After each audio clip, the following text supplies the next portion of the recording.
Então, como nós combinamos já há alguns meses, havíamos combinado há alguns meses, nós vamos dar sequência ao estudo do Livro dos Espíritos. Lembrando que o Livro dos Espíritos tem 1019 perguntas, com suas respectivas respostas. O Livro dos Espíritos é o primeiro livro da codificação. Quando a gente fala em codificação, a gente está falando na obra de Allan Kardec, que é o codificador da doutrina espírita, o professor Hipólito Leon Denizar Rivaio. E nós estamos iniciando praticamente aqui na segunda-feira o estudo do Livro dos Espíritos. Nós vimos no último mês de dezembro, a última segunda-feira do mês de dezembro, nós vimos a questão 28. Como ela tem 1019 perguntas, a gente está no começo mesmo. E aí a gente vai dar sequência nessa questão 28. E esse capítulo está falando sobre os elementos gerais do universo. Porque Kardec começa falando sobre o universo, sobre o Espírito, sobre Deus. Aliás, a primeira pergunta ele faz exatamente querendo saber quem é Deus. A primeira pergunta do Livro dos Espíritos é essa. Então, nós vamos dar sequência nessa questão agora de número 28, falando sobre matéria. O doutor Mário vai ler para nós, né? Isso. Matéria. Todo mundo participando para ficar bem interessante o nosso estudo. Para a ciência, há 3 estados de agregação da matéria que variam conforme a temperatura e a pressão sobre um corpo. Estado sólido, que é quando as partículas elementares se encontram fortemente ligadas e o corpo material apresenta forma e volume definidos. Estado líquido, no qual as partículas elementares estão unidas mais fracamente do que no estado sólido. Nesta situação, o corpo possui apenas volume definido, mas a forma é variável, de acordo com a do recipiente onde o líquido se encontra. E estado gasoso, no qual as partículas elementares encontram-se muito fracamente ligadas, não tendo corpo, nem forma, nem volume definidos. Vamos explicar isso, né? O sólido. O estado sólido nós conhecemos bem, aquilo que a gente tem uma estrutura material bem definida. É um tijolo, um anel, qualquer coisa que tem forma definida, está intrinsecamente ligado. O estado líquido é aquele em que as partículas, embora estejam unidas, mas o são de forma fraca. É o caso do estado líquido. E ele ocupa a forma, né, do recipiente onde ele é depositado. É o copo que a gente põe na água. Se o copo for redondo, tudo bem. Se for uma forma diferente, for quadrada, a água estará de forma do recipiente que recebe, portanto quadrado. E o gasoso, diferentemente do sólido e do líquido, as partículas também estão fracamente ligadas e não tem forma nem volume definido, diferentemente do líquido e do sólido. É uma boa exemplificação que a gente dá. Já posso? Pode. É uma boa exemplificação que a gente dá com relação a sólido, líquido, gasoso, é a água. Se a gente pegar a água, colocar na forminha de gelo, redondo ou quadrado, ou de peixinho, ou de coraçãozinho, não sei o que e tal, e colocar no congelador, a gente vai ter uma água solidificada, a água sólida.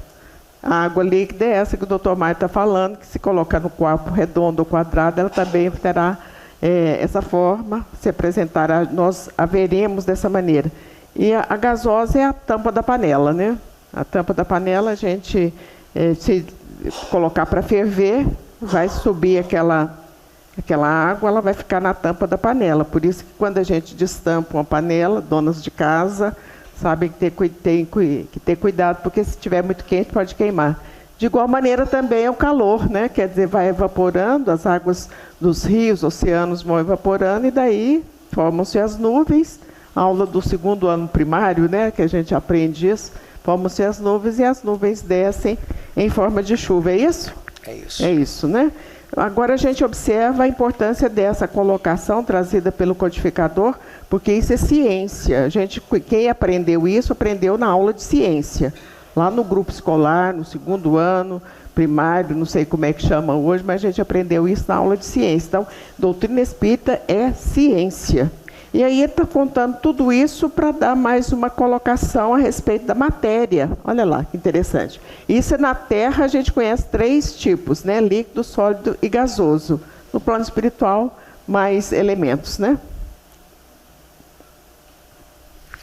A matéria é um feixe de energia coagulada ou condensada, como afirma o espírito André Luiz no livro Libertação. A matéria, congregando milhões de vidas embrionárias, é também a condensação da energia, atendendo aos imperativos do eu que lhe preside a destinação.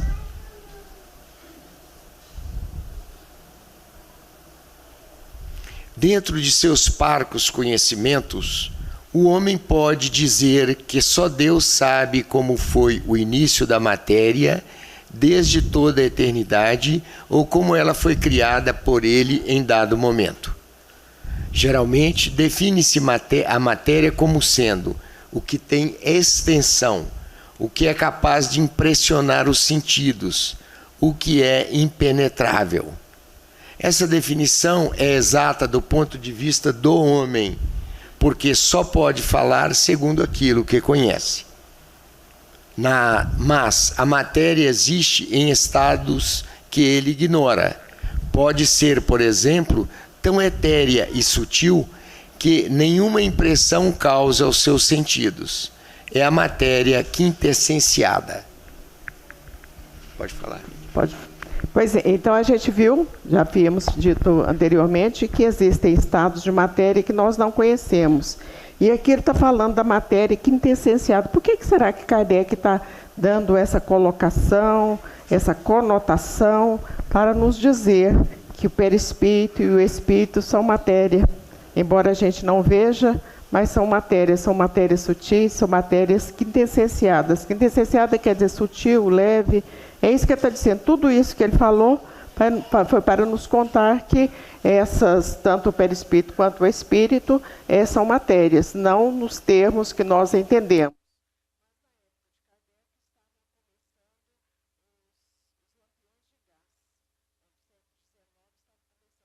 De gás. Hoje o gás é uma coisa, o gás de cozinha é uma coisa muito, muito corriqueira, todo mundo sabe. Nós não vemos o gás. Tanto que aquele cheiro que existe nos bujões, aquilo ali foi uma exigência da Organização Mundial de Saúde para que as pessoas percebam que o gás está vazando, porque ele é inodor, ele não tem aquele cheiro. Mas se ele não tiver cheiro nenhum, se ele estiver aberto, pode acontecer uma tragédia, exatamente porque as pessoas não percebem. Mas todo mundo sabe quando o bujão de gás está cheio, quando o bujão de gás está vazio. Porque se pegar, o peso dele é diferenciado. Contudo, é sempre matéria, embora não o seja para ele. A matéria é o laço que prende o espírito. É o instrumento de que este se serve e sobre o qual, ao mesmo tempo, exerce sua ação. Pode-se dizer-se que a matéria é o agente, o intermediário com o auxílio do qual e sobre o qual atua o espírito. O espírito é o princípio inteligente do universo. Não é fácil analisar a natureza íntima do espírito com a linguagem do homem, pois para ele nada é, por não ser palpável. Entretanto, para os espíritos é alguma coisa. A inteligência é um atributo essencial do espírito. Uma e outro, porém, se confunde no princípio comum, de sorte que, para o homem, são a mesma coisa. Explicando aí, doutor. Estava fazendo uma distinção da matéria sob o sentido espiritual, né, porque ela existe efetivamente, mas é o que foi lido antes, ela é quintessenciada, ela é tão sutil que os nossos olhos não alcançam essa matéria que, aliada ao princípio inteligente, nos faz vivos, dotados de inteligência e seres operantes, que é o espírito que nos faz trabalhar, né? Ele que acumula através dos órgãos físicos, concentra a nossa inteligência, etc, etc. Então, o espírito é o princípio inteligente e a matéria é aquele instrumento do qual ele se serve para operar os efeitos de suas atitudes. Nós vamos ouvir demais falar sobre isso. É bom guardar essas colocações. O espírito é o princípio inteligente do universo. Sempre nós vamos ver essa conceituação. O espírito é o princípio inteligente do universo. A inteligência é um atributo essencial do espírito. O que tem inteligência é o espírito, não é o corpo. Porque se fosse corpo, os cadáveres pensariam, e certamente nem seriam cadáveres, né? Porque eles também teriam vida e eles não seriam cadáveres. Uma e outro, quer dizer, o espírito e a matéria, porém se confundem num princípio comum, de sorte que para o homem são a mesma coisa. O espírito é distinto da matéria, mas a união do espírito e da matéria é necessária para intelectualizá-la. Para o homem, essa união é necessária para a manifestação do espírito, porque não tem organização apta a perceber o espírito sem a matéria, pois os seus sentidos não são apropriados para isto. Pode-se conceber o espírito sem a matéria, e a matéria sem o espírito pelo pensamento. Aqui no primeiro parágrafo está falando: o espírito é distinto da matéria, mas a união do espírito e da matéria é necessária para intelectualizá-la, para intelectualizar a matéria. Se não tiver essa união, é isso, né? Perfeito. Que falou. Se não tiver essa união, não tem como intelectualizar a matéria. Então, tudo que a gente aprende, olha que interessante, tudo que a gente aprende, a gente é um atributo do nosso espírito, é uma conquista, melhor dizendo, uma conquista do nosso espírito. Nós vimos há pouco no estudo que médiuns com mais qualificação intelectual de vidas anteriores, eles facilitam o trabalho dos espíritos, seja na parte da intelectualidade, seja na parte da ciência, eles favorecem o trabalho dos espíritos. E aí chegamos à conclusão, mais uma vez, da importância da mediunidade de Francisco Cândido Xavier, porque ele discorreu da parte da poesia, da literatura, da história, da geografia, da ciência, com a mesma beleza e com a mesma competência. Sinal que, embora ele tivesse pouca instrução acadêmica nesta encarnação, era muito preparado, o espírito dele era um espírito muito preparado. E aí a gente vê as pessoas sábias, porque tem pessoas que não têm muita instrução, mas são de uma grande sabedoria. Então são espíritos mais maduros. E outras que, embora instruídas, embora com qualificações intelectuais, não são tão sábias assim, são aquelas pessoas que espanam por qualquer coisa, e aí a gente vê então que é um espírito mais juvenil, né? Deus, espírito e matéria constituem o princípio de tudo o que existe. É a Trindade universal. Deus é a inteligência suprema, causa primária de todas as coisas. Aí nós estamos vendo então um gráfico que está falando dessa trindade de três, trindade universal. Deus acima, o espírito e a matéria ao lado, né? E aí a gente vai ver também essa conceituação de Deus, sempre Deus é a inteligência suprema e a causa primária de todas as coisas. Esta é a definição trazida pela codificação pelos espíritos. O espírito, alma, é o princípio inteligente. Para que o espírito possa exercer ação sobre a matéria, tem que se juntar o fluido universal, pois é ele que desempenha o papel intermediário entre o espírito e a matéria grosseira. É lícito, até certo ponto, classificar o fluido universal como o elemento material, porém ele se distingue deste por propriedades especiais.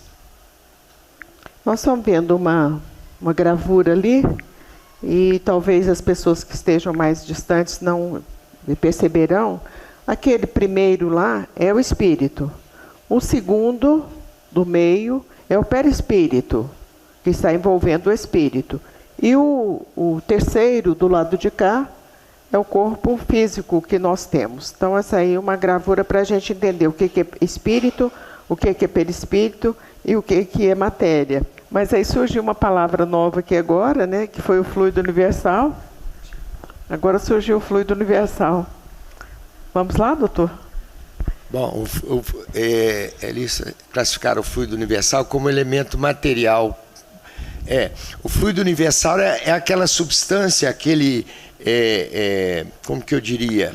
Fluido mesmo. Fluido mesmo. Fluido mesmo. Fluido que vai fazer esse elo, né, de ligação entre corpo e espírito, porque ele, por fazer parte do cosmo, ele é responsável por dar sentido e essa união entre corpo físico e espírito. É isso? É isso. O fluido não é o perispírito, o fluido é o fluido. E por isso, e aí está falando fluido vital. Por isso que quando as pessoas vão ficando mais velhas, porque todas as pessoas, quando elas reencarnam com a quantidade de fluido. Por exemplo, o meu fluido é para 50 anos, 60, 70, 80, 90. Cada um tem um período que esse fluido vem junto. Quando reencarna, vem com o fluido junto.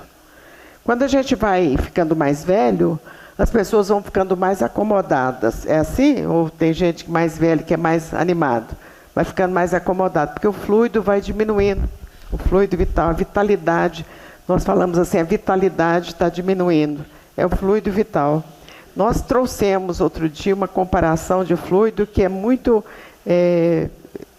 simplória, singela, mas a história do isqueiro, né? Isso. O senhor quer contar como é que funciona o isqueiro? Para os que hoje não se usa tanto, mas a figura do isqueiro.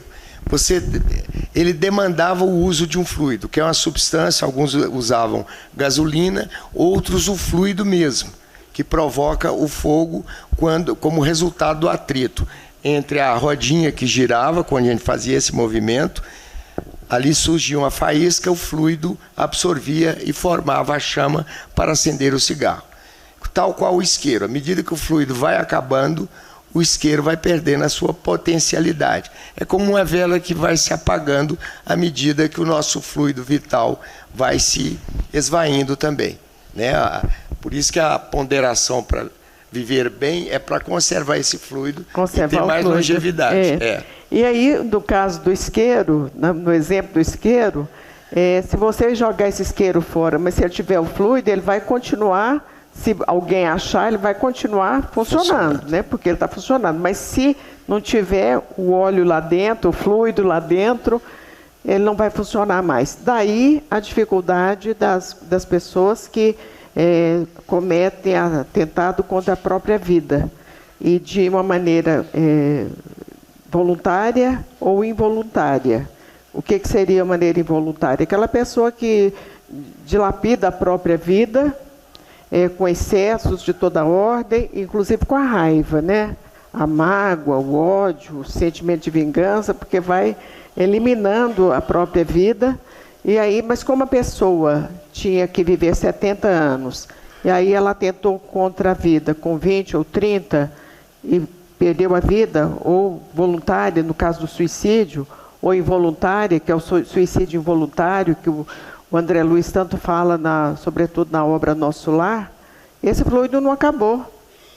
Você pode quebrar o isqueiro, mas o fluido está lá dentro. Então o fluido não acabou, daí a dificuldade desses espíritos com relação à morte. O suicídio voluntário ou involuntário, porque esse fluido, se ele tinha que viver 40 anos e isso ocorreu quando ele tinha 20, 20 anos serão de muita dificuldade, de muito sofrimento. Existem as legiões dos servos de Maria, que são instituições espirituais comandadas por Maria Santíssima, que trazem o alívio. Mas isso também não é assim de qualquer maneira. A pessoa já tem que ter passado por uma grande dificuldade e ter se arrependido daquele ato, às vezes, muitas vezes insano. Este fluido deve ser considerado como sendo um elemento semimaterial, pois está situado entre o espírito e a matéria. Esse fluido universal, ou primitivo, ou elementar, sendo o agente de que o espírito se utiliza. É o princípio sem o qual a matéria estaria em perpétuo estado de divisão e nunca adquiriria as qualidades que a gravidade lhe dá. Então, ele tem necessidade desse fluido, né? Esse fluido é suscetível de inúmeras combinações. Os denominados de fluido elétrico, fluido magnético, são modificações do fluido universal, que não é, propriamente falando, senão matéria mais perfeita, mais sutil e que se pode considerar independente. Então, há várias combinações de fluidos, né? Sim. Inclusive o fluido magnético, que muitos conhecem, do magnetismo lá, do Mesmer, que é o pai do magnetismo, né? Que é o mesmo vovô Pedro que trouxe a fórmula da pomada. Nós sabemos que o trabalho da pomada tem o magnetismo, a energia que é colocada ali naquele momento, vem os passes também. Então, o trabalho do magnetismo é uma coisa relacionada com esse fluido, com essa energia, porque fluido e energia é energia, né? O homem não pode conhecer o princípio das coisas. Deus não permite que tudo seja revelado ao homem neste mundo. O homem penetrará um dia no mistério das coisas que lhe estão ocultas. Isto acontecerá naturalmente. O véu se levantará a seus olhos à medida que ele se depura. Mas, para compreender certas coisas, são-lhe precisas faculdades que ainda não possui.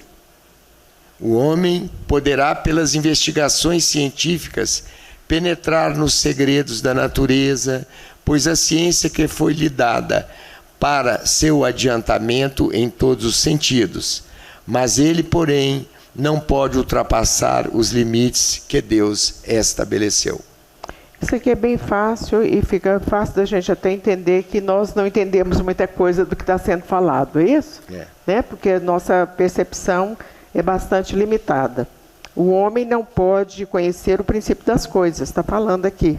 Deus não permite que tudo seja revelado ao homem neste mundo.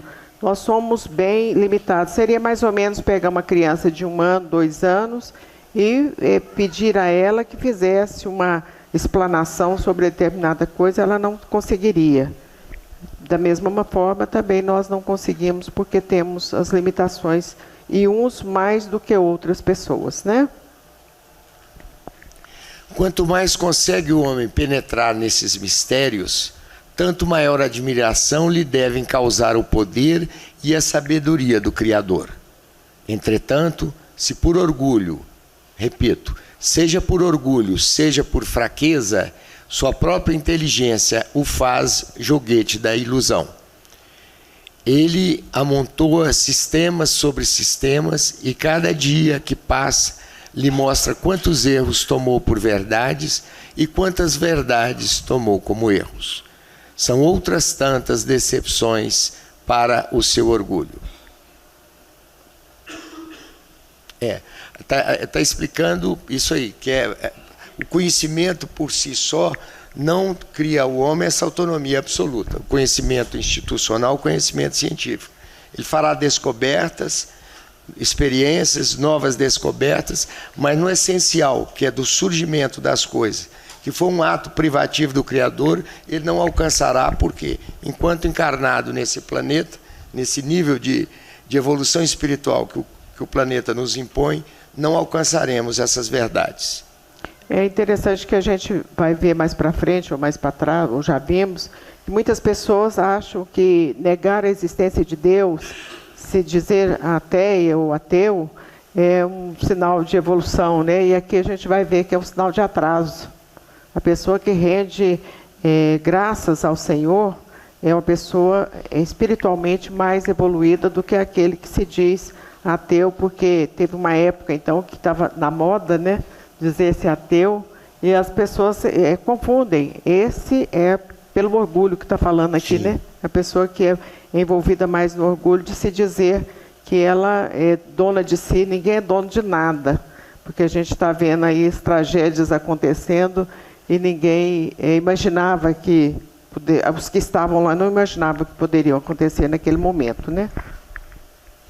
O homem pode receber, sem ser por meio das investigações da ciência, comunicações de ordem mais elevada acerca do que lhe escapa ao testemunho dos sentidos, mas somente se Deus o julgar útil revelar aquilo que à ciência não é dado apreender.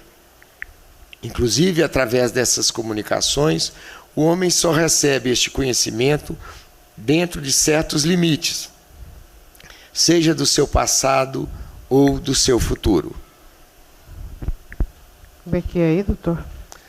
O que a gente vê isso na obra de André Luiz, né? Revelações feitas por espíritos superiores na época dessas obras de André Luiz, hoje a ciência está comprovando. Quer dizer, o homem material que somos nós, limitados por esse conhecimento enquanto encarnado, gente, não é o desejo de fazer essas conquistas que nos fará com esse grau de conhecimento. É necessário que, através de Deus, e se Ele julgar útil, esse conhecimento nos seja outorgado.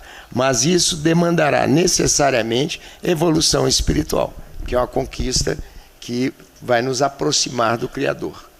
Inclusive até as conquistas espaciais, né? Perfeito.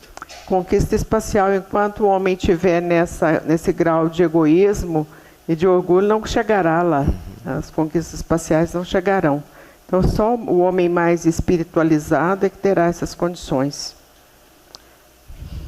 Agora, nós já estamos passando para 29.